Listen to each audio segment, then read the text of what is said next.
चलो तो शुरुआत कर रहे हैं आज microbes in human welfare chapter में लेक्चर नंबर 3 का, जिसमें आज हम लोग पढ़ेंगे कि इसके बारे में बायोगैस संयंत्र क्या होता है, ठीक है, ये कितने प्रकार का होता है और इसका निर्माण में कौन कौन सा संस्थान जो है वो योगदान दे रहा है। उसके बाद हम लोग पढ़ेंगे माइक्रोब्स का उपयोग बायो फर्टिलाइजर के रूप में तथा माइक्रोब्स का उपयोग हम लोग बायो कंट्रोल एजेंट के रूप में कैसे करते हैं। ठीक है, तो शुरुआत करते हैं सबसे पहले बायोगैस से। बायोगैस संयंत्र के बारे में आप लोगों को सबको पता होगा। सबसे पहले तो ये जानना है कि बायोगैस होता क्या है। बायोगैस में मेनली हम लोग लेते हैं कि इसको आपके मेथेन को, किसको लिया जाता है, मेथेन को, ठीक है। और मेथेन को उत्पन्न करने वाला जो बैक्टीरिया रहता है, क्योंकि यहाँ सूक्ष्मजीव का उपयोग हो रहा है, इस कारण हम लोग बायोगैस को सूक्ष्मजीव वाले चैप्टर में ही पढ़ रहे हैं। क्लियर है ना। यहाँ पर जो सूक्ष्मजीव उपयोग होगा वो है आपका बैक्टीरिया, और बैक्टीरिया का नाम है क्या आपका, मैथेनोजन्स। क्या नाम है आपका, मैथेनोजन। ये जो मैथेनोजन बैक्टीरिया होता है, ध्यान से समझना, वो एक प्रकार का आर्की बैक्टीरिया है। मतलब जीवन के उन परिस्थितियों में ये रह सकता है जहाँ जीवन की हम परिकल्पना नहीं कर सकते। क्लियर है कि नहीं, यहाँ तक समझ आया कि नहीं। अच्छा, ये जो बैक्टीरिया रहता है, ठीक है, मैथेनोजन बैक्टीरिया, वो रहता है एनिमल डंक में, ठीक है ना, मतलब गोबर में रहता है। किस में रहता है, गोबर में, ठीक है। और अवायवीय परिस्थिति में, अवायवीय परिस्थितियों में किसका निर्माण करता है, आपके मेथेन गैस का। किसका निर्माण करता है, मेथेन गैस का। क्लियर है कि नहीं। तो असल में होता क्या है कि हम लोग एक 10 से 15 फीट का एक गड्ढा करते हैं, और 10 से 15 फीट के गड्ढे में हम लोग क्या करते हैं, एक साइड से, तो ध्यान देना ना, एक साइड से तो हम लोग क्या करते हैं कि गोबर का पहले तो पानी के साथ घोल बनाएंगे, स्लरी बनाते हैं, उसको स्लरी बोलते हैं, और उसको प्रवेश कराते हैं इस गड्ढे के अंदर। क्लियर है ना। और यहाँ पास क्या होता है, मैथेनोजन बैक्टीरिया जो कि गोबर में उपस्थित होता है, तो यहाँ अवायवीय स्थिति रखते हैं, यहाँ ऊपर में ऐसा गुंबद बना देते हैं। क्लियर है। अब ये दो प्रकार का हो सकता है गुंबद, या तो पूरी तरीके से स्थिर है, या तो फिर फ्लोटिंग है, मतलब जैसे गैस इसमें बनेगा तो ये ऐसे हिलेगा डुलेगा। क्लियर है ना, दो प्रकार का रहता है। तो जैसे यहाँ पास आता है ना, गोबर गैस को हम लोग स्लरी बना कर, सॉरी, गोबर को हम लोग स्लरी बना करके डालेंगे, यहाँ उसका डाइजेशन होगा। क्या होगा, उसका डाइजेशन होने के बाद इसमें से जो गैस उत्पन्न होगा, उस गैस को हम लोग क्या करते हैं, निकास नली द्वारा प्राप्त कर लेते हैं। क्लियर है। और इसमें जो बचा हुआ तुम्हारा जब ओवरफ्लो होता है, तो वो ओवरफ्लो इस साइड से आ जाता है। इसके साथ ही साथ जो आपका खाद रहेगा, जो अब पूरी तरीके से पच गए हैं, तो उसको खाद के रूप में हम लोग बाहर निकाल सकते हैं। तो ये होता है आपका गोबर गैस संयंत्र। दो प्रकार का होता है बोलो हमें, ठीक है। उसके बारे में हम लोग डिटेल पढ़ेंगे। पहले तो बेसिक समझ आया कि नहीं, ठीक है। बायोगैस क्या होता है, ध्यान से समझना। मेनली हम लोग बायोगैस में किसको लेते हैं, मेथेन, जिसको मार्स गैस बोलते हैं, या उत्पन्न होता है किससे, मैथेनोजन बैक्टीरिया द्वारा। ये अवायवीय श्वसन करता है, ठीक है, जो कि किस में रहता है, ये एनिमल डंक में रहता है, ठीक है, एनिमल के गोबर में रहता है। इसका हम स्लरी बनाते हैं, और 10 से 15 फीट जो गहरा आपका गोबर गैस संयंत्र रहता है, उसके अंदर इसको डालते हैं। क्लियर है, यहाँ तक समझ आया कि नहीं। यहाँ पास मार्स गैस का उत्पादन होता है, जिसका उपयोग हम लोग घरों में खाना बनाने के लिए, या तो फिर लाइट जलाने के लिए इसका उपयोग कर सकते हैं। यहाँ तक समझ आ गया, ठीक है। अच्छा, यहाँ पास एक गैस होल्डर रहता है। गैस होल्डर जो रहता है ऊपर उठ भी सकता है, यदि फ्लोटिंग रहेगा तो, और नहीं रहेगा तो ऐसे नॉर्मल लगा रहता है। यहाँ तक समझ आ गया, ठीक है। अब बायोगैस का क्या क्या उपयोग है, तो सबसे पहले उपयोग तो हो गया आपका ईंधन के रूप में होता है, बोला हूँ मैं, कौन से रूप में होता है, ईंधन के रूप में। दूसरा उपयोग होता है आपका प्रकाश उत्पन्न करने में, लाइट वगैरह जलाने में, ठीक है। उसके बाद और कौन से रूप में बायोगैस का उपयोग कर सकते हो, ये जो खाद उत्पन्न हुआ है वो उच्च श्रेणी का रहता है, तो उर्वरक के रूप में इसका उपयोग हो सकता है। कौन से रूप में उपयोग हो सकता है आपका, उर्वरक के रूप में। और ध्यान से समझना, चूंकि तुम लोग बायोगैस का उपयोग कर रहे हो तो वनों का कटाई हो गई क्या, नहीं, ठीक है ना। यानी कि ये हमारे पर्यावरण संरक्षण के लिए क्या है, होता है, काफ़ी लाभदायक होता है। तो ऐसा 3 से 4 लाभ लिख सकते हो। आता नहीं है, उतना ज़्यादा एमपी नहीं होता, लेकिन हाँ कई बार माइंड चल जाता है, ठीक है, तो दे देते हैं। क्लियर है। चल, अब इसके बाद देखो कितने प्रकार का होता है, बोलो मैं, 2 प्रकार का। एक तो होता है आपका स्थिर गुंबद प्रकार का। किस प्रकार का, स्थिर गुंबद प्रकार का, मतलब ऐसे गुंबद जो रहेगा वो स्थिर रहेगा, फ्लॉट नहीं होगा, ऊपर नीचे नहीं होगा। इसमें क्या होता है, देखो 10 से 15 फीट का गड्ढा किए हैं, इसमें क्या किया है, गोबर जो रहता है उसमें पानी मिला करके हम लोग उसका स्लरी बनाते हैं। क्या बनाते हैं, स्लरी। और स्लरी को हम लोग इसमें डाल देते हैं, प्रवेश करा दिए, मिक्स हो गया। ये प्रवेश होने के बाद ये चैम्बर है, यहाँ डाइजेशन होगा इसका, यही मैथेनोजन बैक्टीरिया रहेगा, और यहाँ पास किसका उत्पादन होगा, बायोगैस का। किसका, बायोगैस का। बायोगैस में मुख्य गैस कौन है आपका, CH4। बहुत सारे गैसों का मिश्रण रहता है ना ये, लेकिन मुख्य गैस क्या है आपका, CH4, उसको ले रहे हैं। तो ये बायोगैस यहाँ निकलेगा, और इसका उपयोग हम लोग ईंधन के रूप में करते हैं। क्लियर है ना, यहाँ तक समझ आया, ठीक है। अच्छा, ये जो है इस साइड का है ना, यहाँ आउटलेट चैम्बर है, यहाँ पास से जो खाद रहता है, जो डाइजेस्ट हो गया है, उसको निकाल सकते हैं। ओवरफ्लो होगा तो मान लो यह ओवरफ्लो यहाँ पास आएगा। क्लियर है, बेसिक सा चीज़ है, ध्यान से समझना, एक बार डायग्राम को हो जाएगा। क्लियर है। कॉन्सेप्ट के ऊपर फोकस करना, किसके ऊपर, कॉन्सेप्ट। दूसरा देखो ये वाला, इस वाले में क्या है, ये जो है फ्लोटिंग गैस होल्डर है, मतलब यहाँ पास जो होल्डर लगा है ना, यानी यहाँ पास जो रखे थे वो स्थिर था, ये हिलेगा डुलेगा नहीं, लेकिन यहाँ पास जो रहता है वो क्या करता है, फ्लॉट करता है, मतलब हिल डुल सकता है। जैसे गैस इसमें ज़्यादा होगा ना तो थोड़ा ऊपर उठते जाएगा, ऊपर उठते जाएगा। क्लियर है ना। फ्लोटिंग वाला बहुत लोग देखते हैं, और फ्लोटिंग वाले में ही ऐसा कोई बच्चा चला जाता था, अंदर घुस जाता था तो मौत भी हुआ था बहुत लोगों का। तो इस कारण गाँवों में ये जो योजना था जो चल रहा था, तो बहुत सा जब लापरवाही बढ़ता गया ना, तो इस कारण बहुत से जगहों में इसको यानी कि मान्यता नहीं दिया गया कि इससे छोटे बच्चे जो आसपास रहते हैं उनके लिए दुर्घटना हो सकता है करके। क्लियर है। और गोबर गैस में यदि तुम्हारा पैर ऐसे अंदर चल गया ना तो पैर उसना जाएगा जी, समझ रहे हो, इतना ज़्यादा गर्म रहता है वो। क्लियर है। तो ऐसा स्थिति रहता है, तो ध्यान से समझना, ठीक है। तो इसमें भी वही है, स्लरी डालते हैं, यानी कि जो गोबर रहता है उसको पानी के साथ मिक्स करके डालेंगे, उसमें से जो भी पैरा वैरा रहेगा उन सबको तो अलग करेंगे, मेनली गोबर होना चाहिए ना। उसके बाद उसको हम लोग क्या करेंगे, नीचे पाइप के द्वारा, इनलेट पाइप बोलेंगे, अंदर जो प्रवेश कराता है पाइप के द्वारा यहाँ डालेंगे। यहाँ पास गैस का फिर डाइजेशन होगा, डाइजेस्टर रहेगा, गोबर का डाइजेशन करेगा, मेथनोजन बैक्टीरिया द्वारा मार्स गैस बनेगा आपका, फिर से उसको इकट्ठा कर लेंगे। इधर फिर से वही है, तुम्हारा आउटलेट पाइप है, यहाँ पास जो बचा खुचा खाद वगैरह है उन सबको रखेंगे। क्लियर है। डायग्राम के ऊपर फोकस करना, डायग्राम ही एमपी है, डायग्राम बनाने का आता है। बायोगैस संयंत्र का नामांकित चित्र बनाकर वर्णन कीजिए, और थ्योरी रहता है एकदम कम से, ठीक है ना। दोनों डायग्राम को ऊपर फोकस करना, मेनली ये वाला बनाना है, ठीक है। गैस होल्डर टाइप का कौन सा वाला आता है, गैस होल्डर टाइप। लेकिन मैं बोल रहा हूँ दोनों का प्रैक्टिस किए रहना, दोनों में बस 19-20 का फर्क है, 19-20 ही है, और ये वास्तव में, ठीक है ना, उतना ज़्यादा दिक्कत नहीं जाएगा। क्लियर है। दोनों देखो ना सेम टू सेम है, बस इसमें का जो दीवार है यही जो है यही बस शेप चेंज है, फिर बाकी सब सेम टू सेम है। यहाँ तक क्लियर है कि नहीं। तो ये हो गया आपका कंप्लीट कौन सा वाला टॉपिक, बायोगैस, ठीक है। अब हम लोग दूसरा जो टॉपिक कवर कर रहे हैं वो है आपका माइक्रोब्स का उपयोग किस रूप में, आपका बायो कंट्रोल एजेंट के रूप में, किस रूप में, बायो कंट्रोल एजेंट के रूप में। अच्छा ध्यान से समझना, एक टॉपिक छोटा सा टॉपिक और है, ये जो तुम्हारा गोबर गैस है ना, ये जो गोबर गैस संयंत्र गांव-गांव में बनाया गया, बोल रहा हूँ ये योजना, ठीक है, भारत सरकार के दो जो मंत्रालय थे उनके द्वारा चला गया था, यानी कि मेनली जो मंत्रालय है, ठीक है, वन मंत्रालय के तहत चला गया था, और इसमें 2 इंस्टीट्यूट सहयोग दिया था। IARI फुल फॉर्म आता है, और एक आता है KVIC, ठीक है। IARI का फुल फॉर्म याद रखना है आपको, किसका, IARI का फुल फॉर्म बता रहा हूँ आप लोग, Indian agriculture research institute, Indian agriculture research institute, ठीक है। और दूसरा क्या है आपका KVIC, इसका नाम याद रखना है तुमको, khadi village and industrial commission,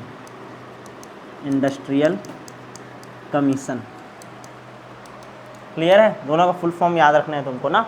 biogas संयंत्र निर्माण में कौन कौन से संस्थान साथ दिए थे, IARI Indian agriculture research institute, IARI Indian agriculture research institute, और दूसरा KVIC khadi village and industrial commission, khadi village and industrial commission. Clear है। आगे बढ़ जाएं क्या, ठीक है। अब दूसरा देखते हैं आपका बायो कंट्रोल एजेंट के रूप में किसका उपयोग, माइक्रोब्स का, किसका उपयोग, माइक्रोब्स का। मतलब जो आपके सूक्ष्म जीव हैं, ठीक है, वो जैव नियंत्रण करते हैं। जैव नियंत्रण मतलब ऐसे परभक्षी जिसके कारण हमारे पर्यावरण में जो हम फसल वगैरह उगा रहे हैं उनको क्या हो रहा है, नुकसान हो रहा है, ठीक है। तो उसको नष्ट करने के लिए हम लोग कैसे माइक्रोब्स का उपयोग कर सकते हैं, ध्यान से समझना। जैसे एफिड रहता है, एफिड के कारण जो तुम्हारा प्लांट रहता है उसको बीमारी होता है, मच्छरों के कारण भी बीमारी होता है, हमको होता है। तो मच्छर को मान लो नष्ट करना है, एफिड को मान लो नष्ट करना है, तो हम लोग इसको नष्ट कैसे कराएंगे, और इसमें हम लोग सूक्ष्म जीवों का उपयोग कैसे कर सकते हैं। क्लियर है ना। तो ये टॉपिक है, माइक्रोब्स का यूज कर रहे हैं हम लोग किसके रूप में, बायो कंट्रोल एजेंट के रूप में, जैव नियंत्रण के रूप में। कौन से रूप में, जैव नियंत्रण के रूप में। क्लियर ना। अब जैव नियंत्रण हम लोग 2 प्रकार से कर सकते हैं। कितने प्रकार से कर सकते हैं, मेनली 2 प्रकार से। सबसे पहले तो एक होता है परभक्षी नियंत्रण, प्राकृतिक परभक्षण बोलते हैं इसको। क्या बोलते हैं, प्राकृतिक परभक्षण। मतलब ध्यान से देखना, मैं क्या बोल रहा हूँ, जो फसलों को पीड़ा पहुंचाते हैं उसको बोलते हैं पीड़क। क्या बोलते हैं, पीड़क। जो फसलों को नुकसान पहुंचाते हैं उसको बोल रहे हैं क्या, पीड़क। अब मान लो मैं क्या बोल रहा हूँ कि पीड़क को मेरे पूरी तरीके से नष्ट नहीं करना है, उसको कंट्रोल करके रखना है। समझ आ रहा है कि नहीं। क्योंकि मान लो मैं पूरी तरीके से नष्ट कर दूंगा तो वो जो पीड़क है, भले ही हमारे कोई फसल को नुकसान पहुंचा रहा है लेकिन किसी दूसरे को तो फायदा पहुंचा रहा होगा वो। समझ आ रहा है कि नहीं। तो यदि पूरी तरीके से उसके प्रजाति को ही नष्ट कर देंगे तो लफड़ा हो जाएगा। तो जब हम लोग उसका क्या करना चाहते हैं, नियंत्रण जो है वो कैसे बोलना चाहिए, लिमिटेड करना चाहते हैं ना, उसका जो नियंत्रण है ना, ठीक है, उसको हम लोग पूरी तरीके से नष्ट नहीं करेंगे, पूरी तरह से नष्ट ना करके उनकी संख्या को सीमित रखते हैं, उनकी संख्या को क्या करते हैं, सीमित रखते हैं, तो उसको हम लोग बोलते हैं प्राकृतिक परभक्षण। जैसे कि ध्यान से समझने का कोशिश करो, कोई एरिया है, घास का मैदान है या बहुत ज़्यादा खरगोश का संख्या हो गया, अब खरगोश को मेरे को मारना है, ठीक है, बहुत ज़्यादा खरगोश हो गया, खरगोश को मेरे को मारना है, ठीक, वो फसलों को नुकसान पहुंचाना शुरू कर दिया, तो मैं क्या करूंगा, ध्यान से समझना, सब के सब खरगोश को मार दूंगा, तो ये दिक्कत हो जाएगा कि जो हमारा इकोसिस्टम है वो गड़बड़ा जाएगा। मतलब इसको तो संख्या को नियंत्रण रखना है। आप दो तरीक़ा से मार सकते हैं, या तो मानव मारेगा या तो कोई उसका जो परभक्षी रहेगा उसको छोड़ दो। मान लो ये जंगल है, इसमें 1000 तुम्हारा खरगोश हो गया, तो 10-20 लोमड़ी छोड़ दो, समझ आ रहा है कि नहीं, तो वो उसका प्राकृतिक परभक्षी है ना, तो उसको खा देगा और उसकी संख्या क्या कर देगा, नियंत्रण, एक लिमिट तक रखेगा। और तुमको पता होना चाहिए कि जो तुम्हारा परभक्षी होता है वो प्रूडेंट होता है, विवेकी होता है। मतलब शेर को आज खाना इसका मतलब ये नहीं शेर शिकार पर निकला, जो रास्ते में आएगा मारते जाएगा, वो उसको पता रहता है कि हाँ ये अभी मेरा लंच का टाइम है, तो हाँ अभी जेब्रा खाऊंगा, समझ आ रहा है ना, ये मेरे ब्रेकफास्ट का टाइम है, तो अभी एक खरगोश खा लेता हूँ, समझ आ रहा है। और वो जितना खरगोश दिखेगा उसको सबको नहीं खाएगा, उसको पता रहता है कि हाँ यदि आज मैं सबको नष्ट कर दूंगा तो कल मेरे को ही दिक्कत आएगा, समझ आ रहा है। तो मैं बात कर रहा हूँ किसका, प्राकृतिक परभक्षण का। किसके बारे में पढ़ रहे हैं, प्राकृतिक परभक्षण के बारे में। प्राकृतिक परभक्षण का मीन क्या होता है, ठीक है, ध्यान से समझना। प्राकृतिक परभक्षण में पहले से उपस्थित कोई उसका प्राकृतिक परभक्षी रहेगा, उसको हम लोग एंट्री करवाते हैं। जैसे कि ध्यान देना, ठीक है, आपका रेड और ब्लैक जो बीटल होता है, red and black beetle, beetle मतलब भृंग, भौरा टाइप का, ठीक है ना, रेड एंड ब्लैक बीटल, ठीक है, ये किसके ऊपर नियंत्रण करता है, ध्यान से समझना, ये एफिड को काम करता है, जो फसलों को नुकसान पहुंचाता है। एफिड को क्या करता है, ये नष्ट करता है। वैसे ही जो तुम्हारा, ध्यान से समझना, ड्रैगन फ्लाई रहता है, फुरफुंदी, समझ आ रहा है, वो किसको नष्ट करता है, मच्छरों को। किसको नष्ट करता है, मच्छर को। तो ध्यान दो, मच्छर का संख्या ज़्यादा हुआ तो इसको हम लोग भेज दिए। रेड एंड ब्लैक बीटल होता है, वो किसको ख़त्म करता है, एफिड को। तो इस प्रकार से हम लोग जब उपयोग कर रहे हैं तो इसको हम लोग क्या बोलेंगे, प्राकृतिक परभक्षण बोलते हैं। क्या बोलते हैं, प्राकृतिक परभक्षण। क्लियर है। अब मान लो मैं माइक्रोब्स का यूज़ कर रहा हूँ, दूसरा तरीका देखो। अब ये तो एक तरीका हो गया, दूसरा तरीका मैं क्या बोल रहा हूँ कि मैं माइक्रोब्स का यूज़ कर रहा हूँ बायो कंट्रोल के लिए। माइक्रोब्स में किसका यूज़ कर सकते हैं, सबसे पहले तो किसका यूज़ कर सकते हो, बैक्टीरिया का। किसका यूज़ कर रहे हैं हम लोग, बैक्टीरिया का, ठीक है। जैसे कि ध्यान से समझना, ठीक है, कॉटन का पेड़ रहता है, कॉटन मतलब जान डाले रुई, ठीक है, कपास, ठीक है, कपास का पेड़ है, यहाँ पास एक तितली आता है, और ये जो तितली रहता है, कपास का जो तुम्हारा पौधा रहता है ना, उसका जो फल रहता है उसको खाने लगता है लार्वा अवस्था में। क्लियर है ना, ध्यान समझना। अब ये इसको खाने लग जाएगा तो हमारा कपास का उत्पादन क्या हो जाएगा, कम, ठीक है, और ये जो तुम्हारा कपड़ा उद्योग है उसको बहुत नुकसान होगा, समझ आ रहा है। तो हम लोग क्या करते हैं, इसके ऊपर एक बैक्टीरिया का छिड़काव करते हैं। बैक्टीरिया का स्पोर रहता है, इस स्पोर को पानी में मिलाते हैं और पानी में मिला करके इसके ऊपर क्या किया जाता है, छिड़काव किया जाता है, ठीक है, छिड़काव करते हैं। उस बैक्टीरिया का नाम है बीटी। क्या नाम है, बीटी। फुल फॉर्म याद रखना है तुमको, बीटी का फुल फॉर्म याद रखना है, bacillus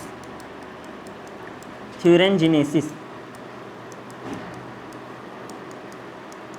bacillus thuringiensis, bacillus thuringiensis, हिंदी थ्यूरेनजेनेसिस,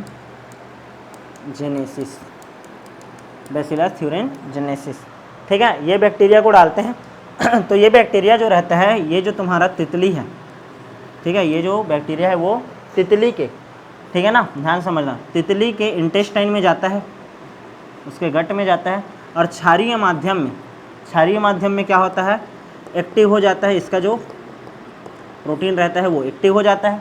इसके बारे में पूरा डिटेल पढ़ेंगे जब बायोटेक्नोलॉजी चैप्टर पढ़ेंगे तब।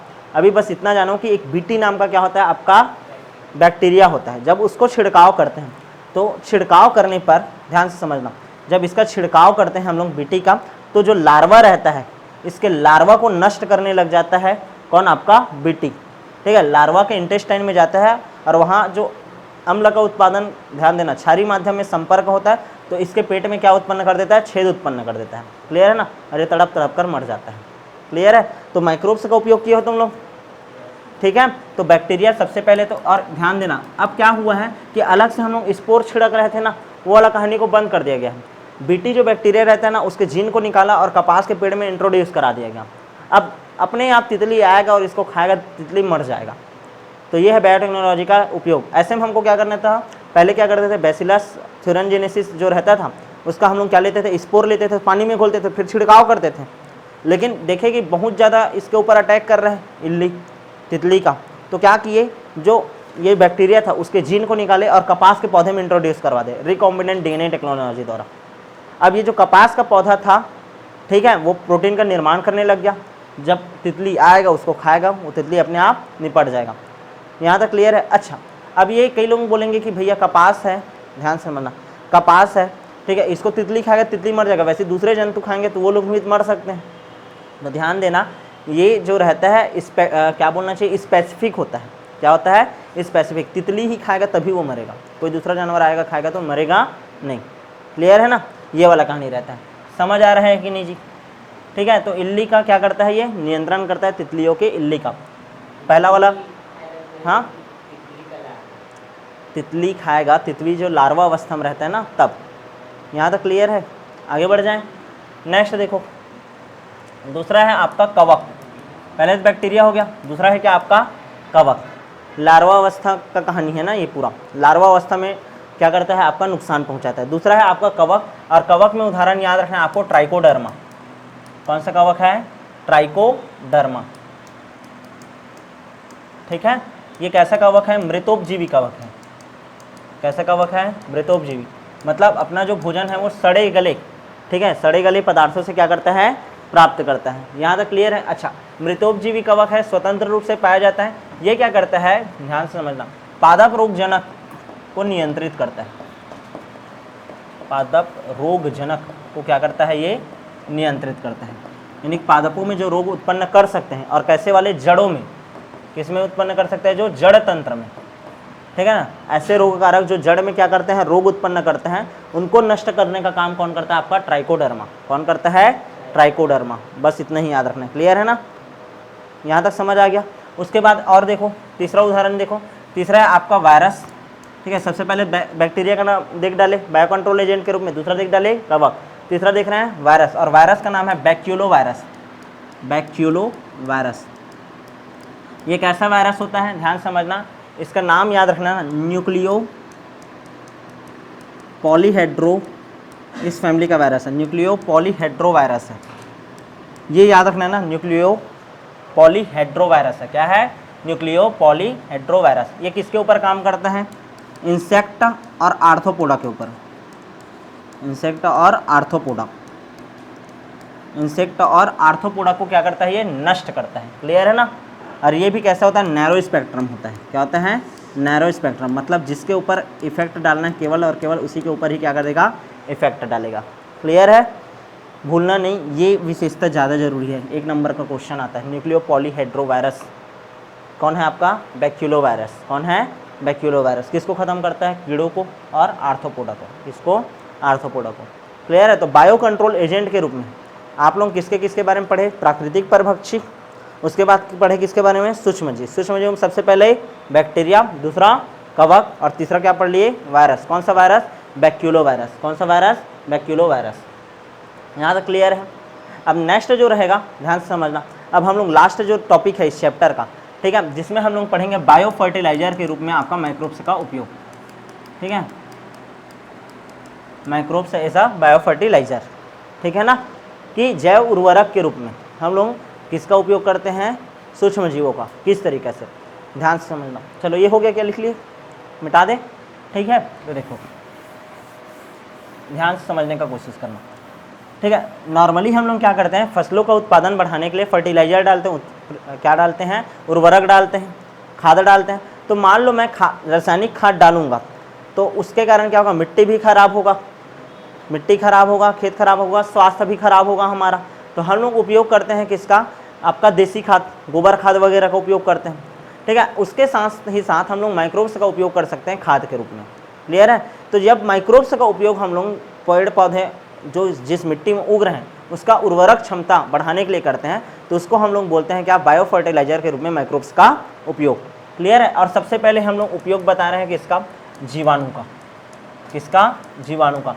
और सब लोगों को पता है कि वायुमंडल में मुक्त जो नाइट्रोजन रहता है, ठीक है, उस मुक्त नाइट्रोजन को किस में बदला जाता है, आपका कार्बनिक रूप में। कौन से रूप में बदला जाता है, कार्बनिक रूप में। और ये जो काम करता है वो सबसे पहला जीवाणु आपको पता होगा राइजोबियम। कौन रहता है, राइजोबियम, जो कि दलहनी फसलों के जड़ तंत्र में रहता है। दलहनी फसलों के जड़ तंत्र में, जैसे ये उसका जड़ है, तो जड़ में क्या रहता है, ऐसे छोटा छोटा नोड्यूल्स का फॉर्मेशन करता है, और इसी के अंदर क्या रहता है आपका, राइजोबियम। कौन रहता है, राइजोबियम। और राइजोबियम जो रहता है, ध्यान से समझना, एक प्रकार का सहजीवी संबंध दर्शाता है। क्या दिखाता है, सहजीवी संबंध। सहजीवी संबंध मतलब क्या होता है, राइजोबियम को भोजन इससे मिलेगा, किससे, दलहनी पौधों के जड़ से, और ये बदले में इसको क्या देता है, ध्यान देना, मुक्त जो नाइट्रोजन रहता है वायुमंडल में उसको कन्वर्ट कर देता है कार्बनिक यौगिकों में। किस में कन्वर्ट कर देता है, कार्बनिक यौगिकों में, अमोनिया वगैरह में। क्लियर है ना। और वो अमोनिया वगैरह में कन्वर्ट करते हैं तो इसको प्लांट को मिल जाता है बहुत ही ज़्यादा मात्रा में आपका नाइट्रोजन। जैसे कोई भी प्लांट रहता है उसको 3 चीज़ का जरूरत रहता है, क्रांतिक तत्व बोलते हैं, NPK, नाइट्रोजन का जरूरत रहता है, फास्फोरस का और पोटेशियम का। ये 3 मेजर तत्व हैं जिसका सबसे ज़्यादा प्लांट को जरूरत पड़ता है, ठीक है। और नाइट्रोजन का पूर्ति कौन कर रहा है, आपका राइजोबियम, जीवाणु कर रहा है। समझ आ रहा है कि नहीं। तो जीवाणु इस तरीके से आपका क्या करता है, वायुमंडल में उपस्थित जो मुक्त नाइट्रोजन रहता है उसको नाइट्रोजन के यौगिकों, कार्बनिक यौगिकों में क्या कर देता है, कन्वर्ट कर देता है, जिससे प्लांट को नाइट्रोजन का पूर्ति हो जाता है। और इसको क्या मिलता है, यहाँ रहने के लिए आवास मिलता है, इसको क्या मिलता है, भोजन मिलता है। यहाँ तक क्लियर है कि नहीं। आगे बढ़ जाएँ तो पहला तो हो गया आपका जीवाणु। अच्छा, इसके अलावा और 2-4 जीवाणु हैं, जैसे एजोस्पाइरिलम, एजोस्पाइरिलम, ठीक है। और कौन है, एजोबैक्टर। कौन है, एजोबैक्टर। ये दोनों का नाम भी याद रखना है, एजोस्पाइरिलम और एजोबैक्टर। और कौन सा हो गया आपका, राइजोबियम। ये तीनों क्या करते हैं, वायुमंडल में उपस्थित जो नाइट्रोजन है उसका स्थिरीकरण करते हैं। क्या करते हैं, स्थिरीकरण। क्लियर है। और कार्बनिक यौगिकों में क्या करते हैं, कार्बनिक रूप में, नाइट्रोजन के कार्बनिक रूप में क्या करते हैं, कन्वर्ट कर देते हैं, ठीक है, जिससे मिट्टी के पोषक मान में क्या हो जाता है, वृद्धि हो जाता है। यहाँ तक समझ आया कि नहीं। अच्छा, और इसके अलावा और क्या हो सकता है तुम्हारा, दूसरा है आपका कवक। पहला तो जीवाणु पर डाले, दूसरा किसका उपयोग होता है, कवक का। कवक में याद रखना, ध्यान देना, उच्च पादप प्लस आपका क्या, कवक, ये जो दोनों का संबंध होता है, ठीक है, इसको हम लोग बोलते हैं माइकोराइजा। माइकोराइजा। क्लियर ना। उच्च पादप का जो जड़ तंत्र रहता है, उच्च पादप का क्या, जड़ तंत्र, और उसमें रहता है कौन, आपका कवक। क्लियर है। तो ये जो कवक रहता है, ध्यान से समझना, कवक रहता है, कवक जो रहता है मृतोपजीवी रहता है, उसको खाने के लिए किसके ऊपर निर्भर रहना पड़ता है, पादप के ऊपर। यानी कि पादप इसको क्या देता है, खाना देता है, और बदले में ये इसको क्या देगा, तो ये इसको देता है क्या, खनिज लवण, और मुख्यतः फास्फेट आयन। किसको देता है, फास्फेट आयन। क्लियर है कि नहीं। किसको देता है, फास्फेट आयन को। क्लियर है। तो इस प्रकार का जो सहजीवी संबंध है जिसमें वो ये एक दूसरे के बगैर नहीं रह सकते, उसको बोला जाता है आपको क्या, माइकोराइजा। क्या बोला जाता है, माइकोराइजा। क्लियर है ना। अच्छा, मुख्यतः कौन से कवक होते हैं इसमें, ग्लोमस वंश के। कौन से वंश के कवक होते हैं, ग्लोमस वंश के। किसको अवशोषित करते हैं, फास्फेट को, ठीक है ना, फास्फेट को अवशोषित करके पादप को दे देते हैं। क्लियर है कि नहीं। और बदले में जो पादप रहता है इसको रहने के लिए क्या देता है, जगह देते हैं, और खाने के लिए भोज्य पदार्थ देता है। क्लियर है, समझ आया कि नहीं। और ये जो संबंध है इसको क्या बोलते हैं हम लोग, माइकोराइजा। यहाँ तक क्लियर है। अब माइकोराइजा के कारण प्लांट को क्या क्या लाभ होता है, पौधे को होने वाला लाभ, पौधों को होने वाला लाभ किसके कारण, माइकोराइजा के कारण। तो सबसे पहला जो लाभ है, ठीक है, सबसे पहले फास्फोरस आयन का पूर्ति हो जाता है, फास्फेट आयन की क्या हो जाती है, पूर्ति। दूसरा क्या है, ध्यान से समझना, ठीक है। दूसरा होता है आपको जो पौधे रहते हैं, ठीक है ना, उसका रोग कारकों से सुरक्षा होता है।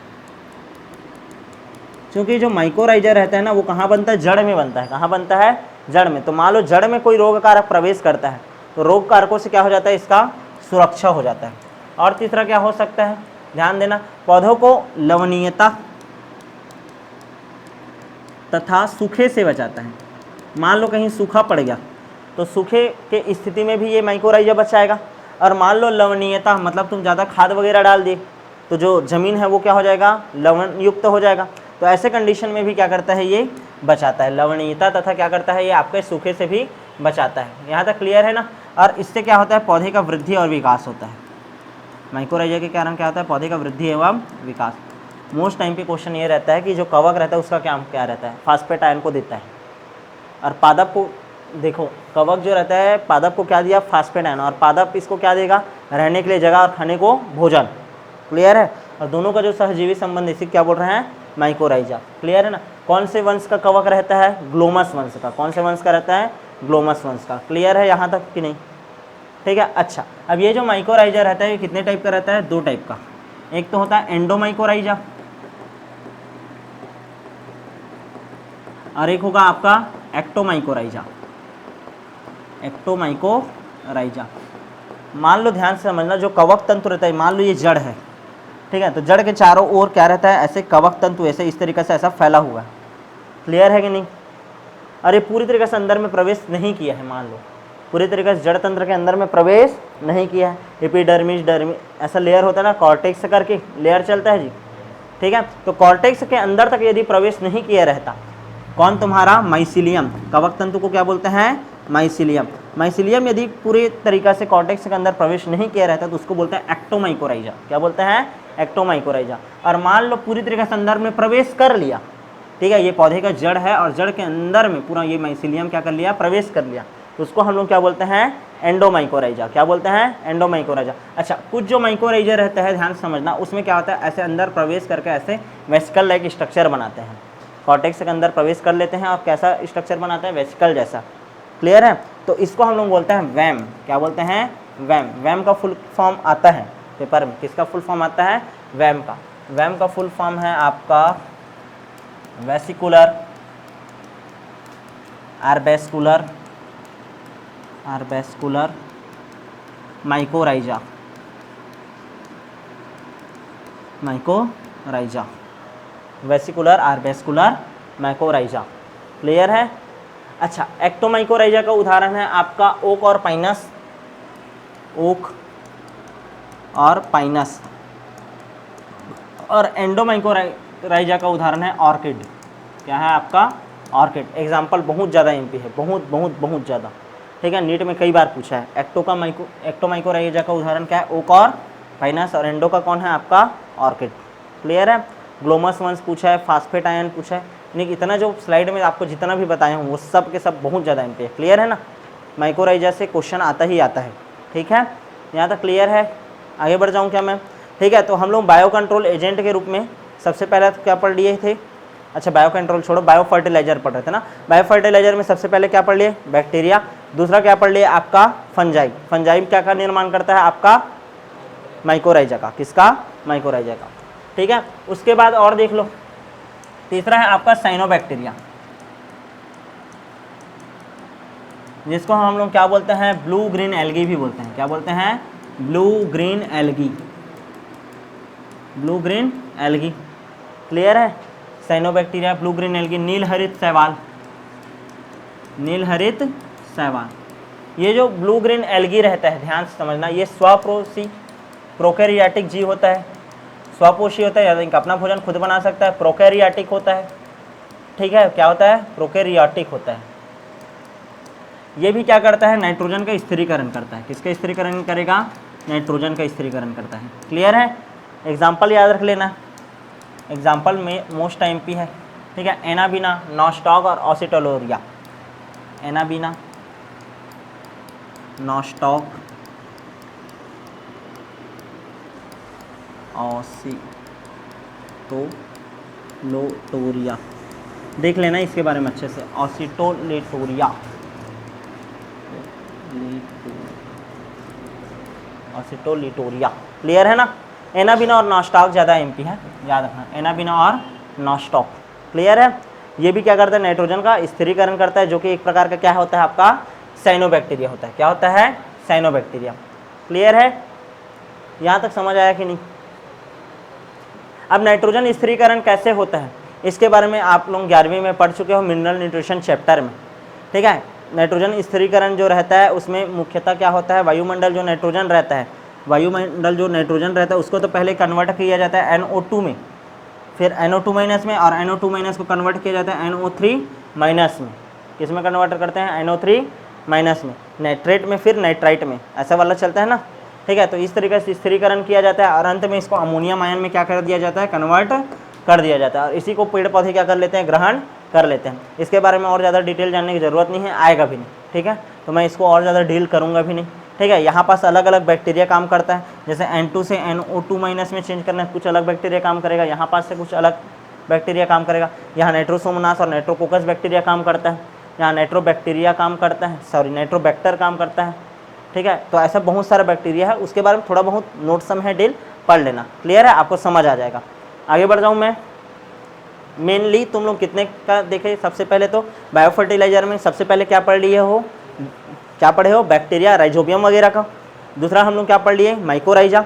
और तीसरा क्या पढ़ लिए, साइनोबैक्टीरिया। एग्जाम्पल याद रखना, क्लियर है, बस इतना ही लिखना रहता है। आगे बढ़ जाए, ठीक है। तो इस तरीके से आपका ये जो पार्ट था माइक्रोब्स इन ह्यूमन वेलफेयर वाले चैप्टर का, ये पूरी तरीके से क्या होता है, कंप्लीट। अच्छा, एक फुल फॉर्म आता है IPM क्या है, IPM क्या है, integrated pest control management, integrated pest control management, एकीकृत पीड़क नियंत्रण, ठीक है ना, एकीकृत पीड़क नियंत्रण, या इसी को बोलते हैं समकालीन कीट प्रबंधन, समकालीन कीट प्रबंधन, क्लियर है। तो इसमें बहुत सारी योजनाओं को शामिल किया जाता है। IPM बस याद रखना, इंटीग्रेटेड पेस्ट मैनेजमेंट, खत्म कहानी, फुल फॉर्म आता है। यहाँ तक क्लियर है कि नहीं। अच्छा, बोरोडॉक्स मिश्रण किसे बोलते हैं, बोरोडॉक्स मिश्रण क्या है, तो 5 लीटर पानी लेना है, 5 लीटर क्या लेना है, पानी लेना है। उसमें क्या करना है, 40 ग्राम, ठीक है, बुझा हुआ चूना मिलाना है, CaOH का ट्वाइस मिलाना है, CaOH का ट्वाइस मिलाना है, कितना, 40 ग्राम, कितना मिलाना है, 40 ग्राम। और उसमें 40 ग्राम क्या मिलाना है, कॉपर सल्फेट, क्या मिलाना है, कॉपर सल्फेट। तो इसको बोला जाता है क्या, बोरोडॉक्स मिश्रण। क्या बोला जाता है, बोरोडॉक्स मिश्रण, क्लियर ना। एक रोग होता है जो कि एक कवक के कारण होता है, डाउनी मिल्ड्यू करके, ठीक है। तो उस रोग कारक को खत्म करने के लिए किसका उपयोग किया जाता है, बोरोडॉक्स मिश्रण का। थोड़ा बहुत प्रबोध बुक में है, NCERT में नहीं है, इस कारण उतना ज़्यादा डिटेल करना नहीं है। यहाँ तक क्लियर है कि नहीं। अकस्मात हुई खोज को हम लोग क्या बोलते हैं जी, आपका सेरेंडिपिटी। अच्छा, एक और चीज़ जान लेना कि पदार्थों के चक्रीकरण में भी उपयोग होता है आपका किसका, माइक्रोब्स का, ठीक है। पदार्थों के चक्रीकरण में किसका उपयोग होता है, आपका माइक्रोब्स का उपयोग होता है, माइक्रोब्स का। जैसे एक माइक्रोब्स का नाम है बैसिलस रिमोसस। जैसे कि देखो, कोई पत्ती है, पत्ती पेड़ से आकर के नीचे ज़मीन में गिरा, कोई जीव है वो भी मर गया। जैसे कोई जीव मरा या पत्ती गिर गया, सड़ेगा, सड़ाने में कौन कौन उपयोग करता है, बैक्टीरिया और फंजाई। तो वो पदार्थ का चक्रीकरण ही जो कर रहे हैं, उसको मिट्टी में मिलाने का काम कर रहे हैं। फिर वो जो उर्वरक रहेगा वो फिर से कहाँ जाएगा, आपके वातावरण में जाएगा, क्लियर है। तो पदार्थ के चक्रीकरण में भी आपका माइक्रोब्स का क्या होता है, आपका यूज होता है। तो इस तरीके से इस चैप्टर में आप लोगों ने माइक्रोब्स का यूज कहाँ कहाँ देखा, ठीक है, माइक्रोब्स का यूज कहाँ कहाँ देखा, ठीक है। सबसे पहले तो उपयोग हम लोग देखें किसमें, हाउस होल्ड प्रोडक्ट में, घरेलू उत्पादों में। फिर दूसरा उपयोग हम लोग कहाँ देखें इसका, इंडस्ट्री में, कहाँ देखे हैं, इंडस्ट्री में। उसके बाद हम लोग इसका उपयोग हम लोग कहाँ देखे हैं जी, एसिड फॉर्मेशन में, किसमें देखे हैं, एसिड फॉर्मेशन में। इसके अलावा हम लोग इसका उपयोग कहाँ देखे हैं, एंजाइम प्रोडक्शन में, एंजाइम प्रोडक्शन में, और किसमें, बायोएक्टिव मॉलिक्यूल के रूप में, किसमें देखे हैं, बायोएक्टिव मॉलिक्यूल में। और उसके बाद हम लोग इसका उपयोग कहाँ देखें, माइक्रोब्स का सीवेज ट्रीटमेंट प्लांट में, कहाँ देखें इसका उपयोग, सीवेज ट्रीटमेंट प्लांट में देखें। उसके बाद हम लोग इसका उपयोग कहाँ देखें, बायोगैस संयंत्र में देखे हैं। इसके अलावा और हम लोग कहाँ देखें इसका उपयोग, अभी पढ़े हैं किसमें, बायो कंट्रोल एजेंट के रूप में पढ़े हैं। इसके अलावा और कहाँ देखें इसके बारे में, बायो फर्टिलाइजर के रूप में उपयोग देखें, ठीक है, बायो फर्टिलाइजर के रूप में इसका उपयोग देखें। और इसके साथ साथ सबसे ज़्यादा लास्ट में क्या देखें, रिसाइकलिंग एजेंट के रूप में भी काम करते हैं, ठीक है ना। पदार्थों के चक्रीकरण में भी क्या होता है, इसका उपयोग होता है, क्लियर है। तो ये जो पूरा चैप्टर था, इसको इसी तरीके से टॉपिक टू टॉपिक वाइज याद करना है। सबसे ज़्यादा मोस्ट टाइम पे टॉपिक इसमें बायोएक्टिव मॉलिक्यूल है। हर साल ये जो 3 दवाई है, स्टैटिन, साइक्लोस्पोरिन और एक है स्ट्रेप्टोकाइनेज, इसके किससे प्राप्त किया जाता है और इसका क्या उपयोग है, ये आता है। सबसे ज़्यादा MP तो वही रहता है। फिर यहाँ पास जो एंजाइम वगैरह बताया हूँ, ठीक है। और क्या बोला था तुम्हारा एसिड बोला हूँ, तो एसिड में सिट्रिक एसिड याद रखना है, एस्परजिलस नाइगर से बनता है करके, वो क्वेश्चन कई बार आया हुआ है। सीवेज ट्रीटमेंट प्लांट आने के चांसेस बहुत कम है। बायोगैस आता है सीधा 5 नंबर का, तो बायोगैस को अच्छे से करना है, क्लियर है ना। कई बार एकदम फुकट का नंबर है वो। उसके अलावा अब इडली डोसा थोड़ी भूलोगे यार, दही को थोड़ी भूलोगे, ठीक है, जो तुम्हारे दैनिक जीवन है उसको नहीं भूलना है। सैक्रोमाइसिस सेरेविसी को नहीं भूलना है, ब्रेवर से ईस्ट बोलते हैं और बैकर से ईस्ट बोलते हैं। सैक्रोमाइसिस सेरेविसी बीटी को नहीं भूलना है, ठीक है। और क्या बोला हम, बैक्यूलोवायरस, ट्राइकोडर्मा, अभी माइकोराइजा पढ़ा है। तो ये सभी टॉपिक को अच्छे से कवर करना। तो इस तरीके से आपका ये जो चैप्टर था माइक्रोब्स इन ह्यूमन वेलफेयर, वो भी पूरी तरीके से क्या होता है, कंप्लीट। तो मिलते हैं आप नेक्स्ट चैप्टर में नेक्स्ट वीडियो के साथ।